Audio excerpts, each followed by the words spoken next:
नमस्कार।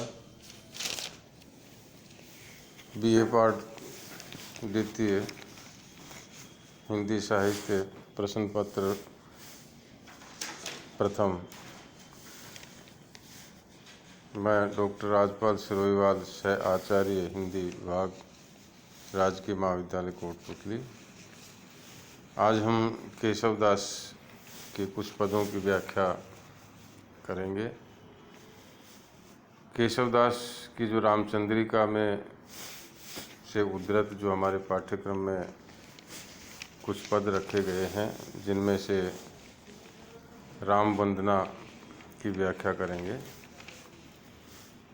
पूरण पुराण अरु पुरुष पुराण परि पूरण बतावे न बतावे और उक्ति को दर्शन देत जिने दर्शन समझे न नेति कहे वेद छाड़ भेद भुक्ति को जान यह केशवदास अनुदिन राम राम रटत रहत न डरत पुनरुक्ति को रूप देहि अनमाही गुण देहि गरमाही नाम देहि महिमाही भक्ति देहि मुक्ति को। इसमें पूर्ण पुरुष पुराण, आप्त पुरुष, परिपूर्ण पूर्ण, दर्शन दर्शन शास्त्र, नेति ऐसा नहीं, अंतर रहित, अनुदिन हमेशा, अणिमा एक सिद्धि, देहि मन देती है। इसके प्रसंग में प्रस्तुत पद्यावतरण जो है कवि केशवदास द्वारा रचित रामचंद्रिका के राम वंदना शीर्षक से उद्धृत है। इसमें राम की अनिर्वचनीय महिमा का वर्णन कर वंदना की गई है, जिसमें कवि ने श्री राम को अनादि अनंत परमात्मा बताकर उनकी महिमा स्थापित की है। श्री राम की महिमा संसार में अवर्णनीय है तथा उनकी कृपा सब तरह की संपदा प्रदान करने वाली है। इसलिए कहा कि पूर्ण पुराण अरु पुरुष पुराण परि पूर्ण बतावे न बतावे और उक्ति को। कवि केशवदास कहते हैं कि सभी पुराण तथा आप्त पुरुष श्री राम को ही पूर्ण ब्रह्म बतलाते हैं और इनके अतिरिक्त वे कुछ नहीं कहते हैं। श्री राम के जिस रूप को सांख्य योग वेदांत आदि दर्शन शास्त्र भी उन्हें स्पष्ट नहीं कर पाए हैं, वेद भी उनके संबंध में वास्तविक तथ्य प्रकट नहीं कर पाए हैं और नेति नेति कहकर वेदों में भी उन्हें अनादि अनंत स्वरूप की और ही संकेत किया गया है। इसलिए कहा गया कि दर्शन देत जिने दर्शन समझे न नेति कह वेद छाड़ भेद जुक्ति को कहा गया है। इसी अनादि अनंत स्वरूप की ओर संकेत किया गया है। ऐसे उन अनंत अनादि स्वरूप श्री राम की महिमा का वर्णन कौन कर सकता है? ऐसी तीक्ष्ण बुद्धि भला संसार में किसके पास है? इसी क्रम में आगे कवि कहता है कि मैं भगवान श्री राम की महत्ता और भक्त वत्सलता से अवगत रहने से रात दिन राम नाम की रट लगाता रहता हूँ और मुझे इस बात की चिंता नहीं रहती है कि मैं बार बार उसी नाम को रटकर पृष्ठ पोषण या पुनरुक्ति ही कर रहा हूँ। मुझे तो इतना ही विश्वास है कि भगवान श्री राम के स्वरूप का चिंतन अणिमा आदि सिद्धियों को प्रदान करने वाला है। उनके गुणों का बखान करने से गरिमा नामक सिद्धि की प्राप्ति होती है। उनके नाम स्मरण मात्र से ही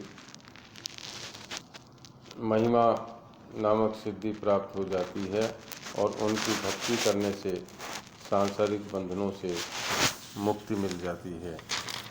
इसलिए कहा गया है कि रटत रहत न डरत पुनरुक्ति को, कि जान यह केशवदास अनुदिन राम राम रूप देहि अनमाही गुण देहि गरिमाही नाम देहि महिमाही भक्ति देहि मुक्ति को।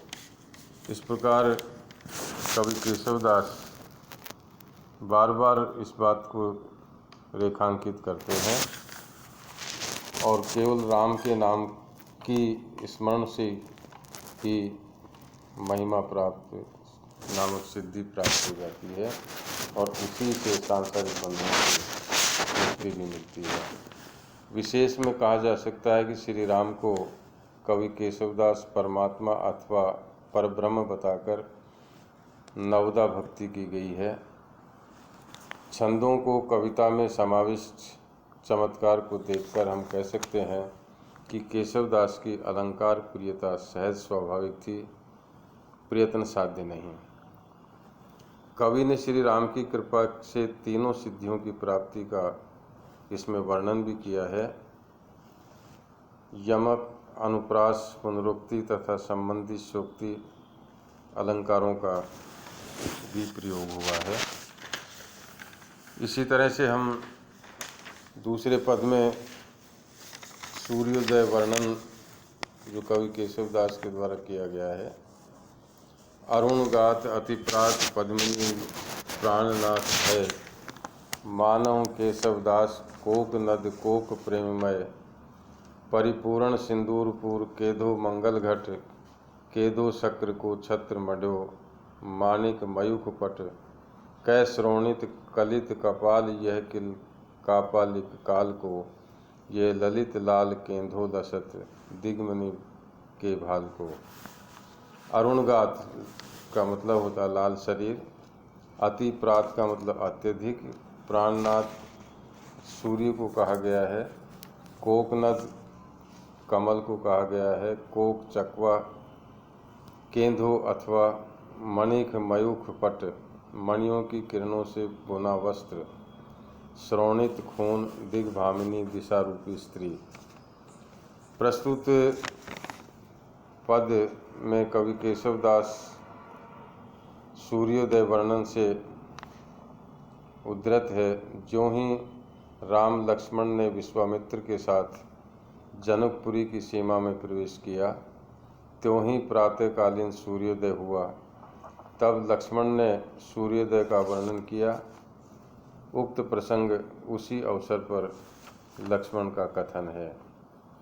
व्याख्या के रूप में कवि केशवदास के वर्णानुसार लक्ष्मण कहते हैं कि ये प्रातःकालीन सूर्य अत्यधिक लाल होकर उदित हुआ है, जो ऐसा प्रतीत होता है मानो कमल और चकवा के हृदय का प्रेम उमड़कर बाहर निकल आया हो, अथवा ये कोई मंगल घट है जो पूरी तरह से सिंदूर से रंगा या लिपा पुता है, अथवा ये देवराज इंद्र का छत्र है जो मणियों की किरणों से बुने हुए वस्त्र से बनाया गया है, अथवा ये पूर्व दिशा रूपी स्त्री के मस्तक की सुंदर मणि शोभायमान हो रही है। कवि ने सूर्य को उदित होते देखकर श्रोणित कलित कपाल ये किल कापालिक काल को कहना में हृदयहीनता का परिचय दिया है। इससे सुकोमल प्रकृति वर्णन में मनोरम उत्प्रेक्षा न होकर विभत्स रूप का चित्रण ही हुआ है। सभी समीक्षकों एवं व्याख्याकारों ने इसे कवि का काव्य दोष भी माना है, क्योंकि यह प्रकृति वर्णन परंपरा विरुद्ध है। अनुप्रास, संदेह तथा उत्प्रेक्षा अलंकारों का इसमें प्रयोग हुआ है।